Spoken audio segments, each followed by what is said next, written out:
I want to talk to you a little bit today about some things that you might want to consider in choosing a self-defense weapon. Just a few little things that most people never think about, but are important. And when you look at these things, you may decide, oh, I don't think I want that particular weapon. I think I'd like something else. Also, it just gives you kind of a look at some different ones.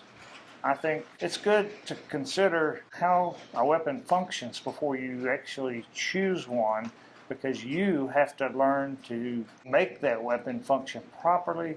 You're always ready to use that even though you haven't fired it in a while. So this is just some things to think about, things that you might enjoy hearing. I want to show you this little Ruger LCP, or light compact pistol. I've got it in the pocket holster. This fits in my pocket, and this pocket grabs so that if I reach into my pocket and pull out this weapon, I don't have to worry about pulling the trigger because it's in here where the trigger can't be pulled. And this protects the weapon and keeps it from printing so much because it kind of displays a different shape than a pistol. You might notice that this particular pistol does not have a safety. That's another reason that it's extremely important to keep that pistol trigger covered, especially in your pocket. And when you draw, you always make sure to keep the finger off that trigger unless you are intending to fire it. For self-defense, I think it's important to have no safety on your weapon like this and know how to use it, or to have a safety where it's on the grip of the gun. Now this little Springfield Arms XDS-45 ACP right here is the safety. Once I grip this gun, it can be fired, but it's got a trigger safety. You see this little trigger has a middle part that sticks out. If I pull the trigger from the side, it won't fire. It has to be pulled from the middle. So that keeps you from inadvertently firing this without putting your total finger on the trigger. Also, if you've not gripped it and pushed this in, you can pull this trigger all you want and it won't fire. But it doesn't have a safety that you have to pull with your thumb to make it able to fire. And I like this for self-defense, because in a self-defense situation, you don't want to have to be thinking too much. You're more concerned with protecting yourself.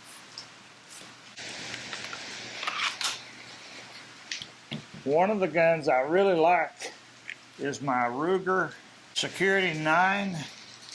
Now it has that trigger safety I was telling you about, but it also has this safety right here. See the red?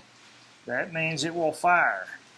It won't fire if that's not, safety is not removed. In a self-defense situation, you could conceivably pull this, forget to hit this safety, and then your gun won't fire.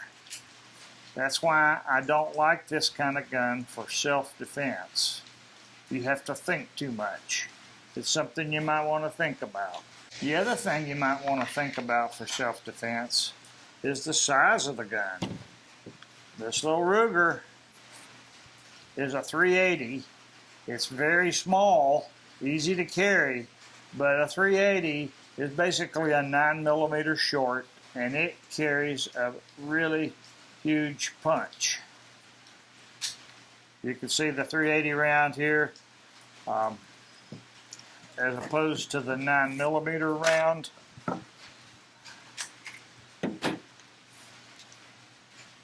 They're the same diameter bullet, but just a little bit smaller, and it should fire just fine into some threat, and both of them will do the job.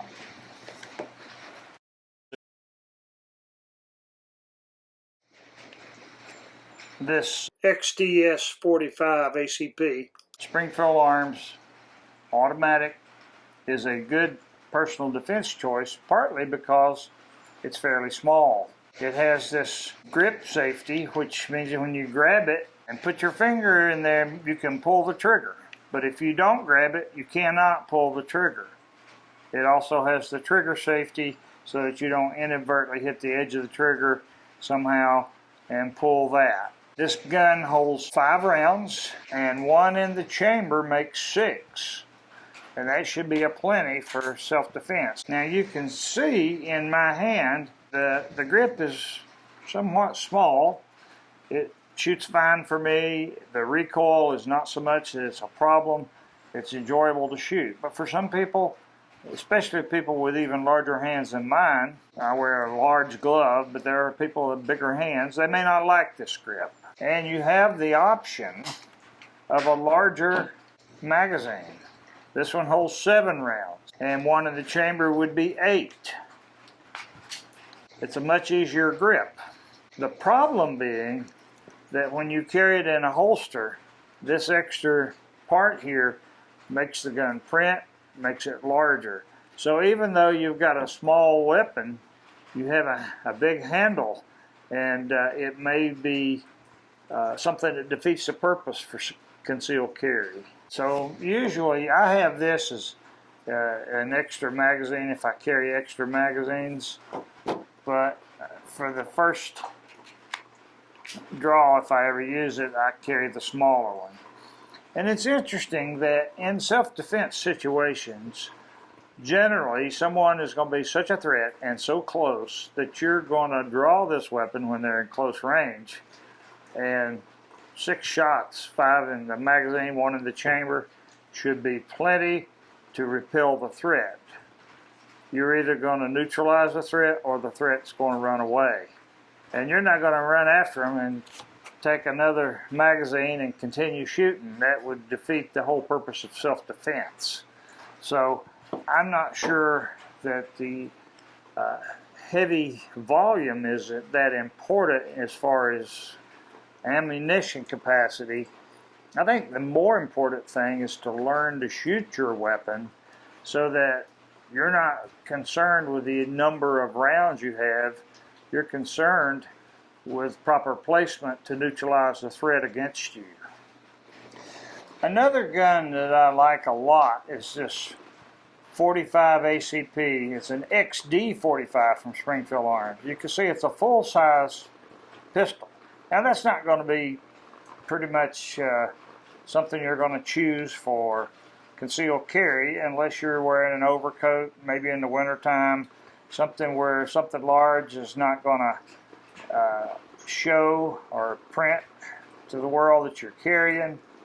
But this one has a huge advantage in that it carries 13 rounds. It's a double stack magazine with 1 in the chamber. That's 14 rounds of 45 automatic.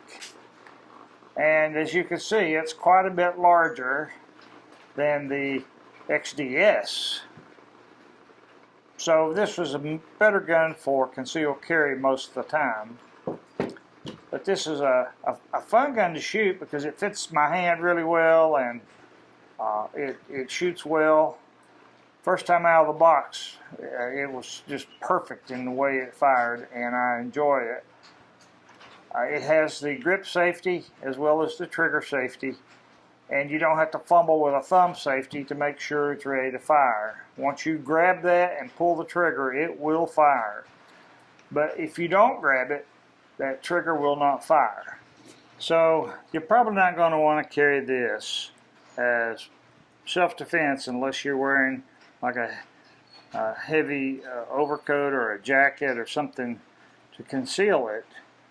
So most of the time that's not going to be your choice. It's a good to carry in your vehicle in case you encounter somebody that's attacking you like a road rage incident.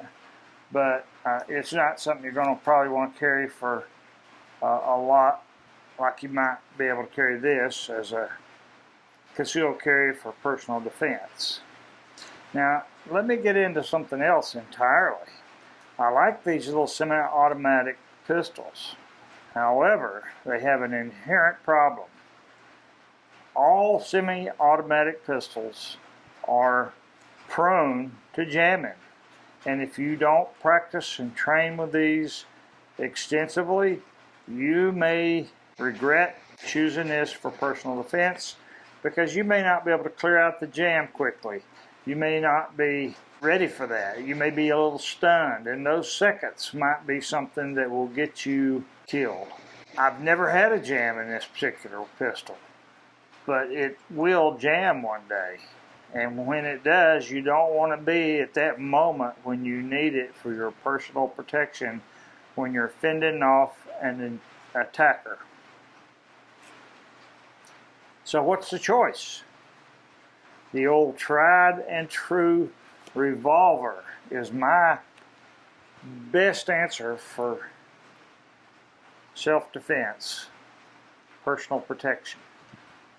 This is a double action, and you don't have to worry about fumbling with safeties. You pull this trigger all the way through, the cylinder rotates, and it will fire 5 times. This is a .357 Magnum. It will shoot .38 special ammunition as well as .357. The recoil is not real big, and unless you're using .357, and at that point it's a little more powerful. I'm not sure there's a real advantage to using .357 in this because of the short barrel, because the powder is still burning after the bullet leaves the barrel. So you don't get that extra advantage of the .357 cartridge as compared to a .38 Special. And .38 Special is plenty, believe me. I think the .38 Special, in my opinion, does more damage than the 9mm. I've shot the .38 Special extensively. When I was in law enforcement, I carried .38 Special plus P plus. And that's a high pressure round, not quite as powerful as a .357 Magnum, but definitely a personal defense round. This has a hammerless feature, which means if you put it in your pocket, it doesn't get caught when you're pulling it out. I carry this in a holster. There's one disadvantage to this. You see the width where the cylinder is?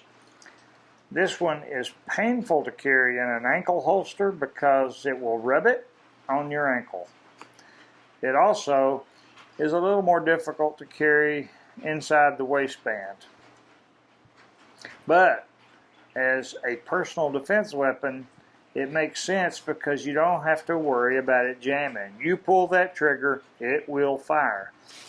I've heard many people say this is a good pistol to choose for women because you don't have to worry about the safety or about whether it'll fire. All they have to do is pull the trigger. I don't understand why they say that, because women are just as smart as men, probably smarter in a lot of ways. And it doesn't matter if you're a man or a woman. If you don't train with a weapon, you're going to have a problem. And I think what most people are probably misidentifying here is that many women don't shoot weapons like men do. It seems like in this area, most of the people I know that shoot a lot are men. But believe you me, some of the best marksmen I've ever shot with were females. And it's not because of their sex, it's because that they train, and because either male or female, you can have good eye-hand coordination, which is required to get the good sight picture to make sure your shots are accurate. So this has nothing to do with whether you're a male or a female. Carrying a revolver is a good idea if you don't train a lot with your semi-automatic concealed carry pistol. I pretty much recommend a revolver, man or woman, for anybody that carries concealed and that doesn't have the opportunity to train a lot. It's sort of foolproof.